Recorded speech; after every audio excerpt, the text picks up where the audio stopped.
Hello hi, నేను మీ Gayatri, senior wellness coach. ఇవాళ సింపుల్గా బీరకాయ కర్రీ ఎలా చేయాలో మీకు నేను చెప్తాను.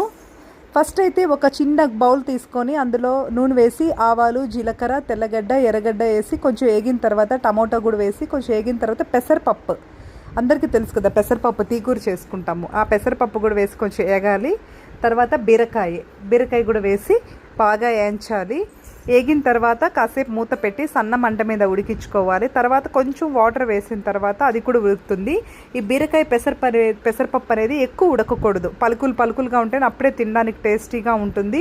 ఇందులో బీరకాయలో ఫైబర్ కంటెంట్ ఎక్కువ ఉంటుంది కాబట్టి హ్యాపీగా ఇలా చేసుకోండి, చాలా టేస్టీగా ఉంటుంది. కారం వేసుకోకూడదు, ఒక పచ్చిమిరపకాయ వేసుకోండి, కొంచెం పసుపు వేసుకుంటే చాలు. ఇవాళ అయితే ఇదే నా కర్రీ, మీరు చూడొచ్చు. సో నేను 3 చపాతీ, కీర, క్యారెట్, లెమన్, బీరకాయ కర్రీ అండ్ దొండకాయ తాలింపు తీసుకుని తింటున్నాను. సో ఇలాగా నా లంచ్ ప్లేట్ నేను ప్రిపేర్ చేసుకున్నాను. నా వీడియోస్ నచ్చితే లైక్ చేయండి, షేర్ చేయండి, సబ్స్క్రైబ్ చేయండి. Thank you.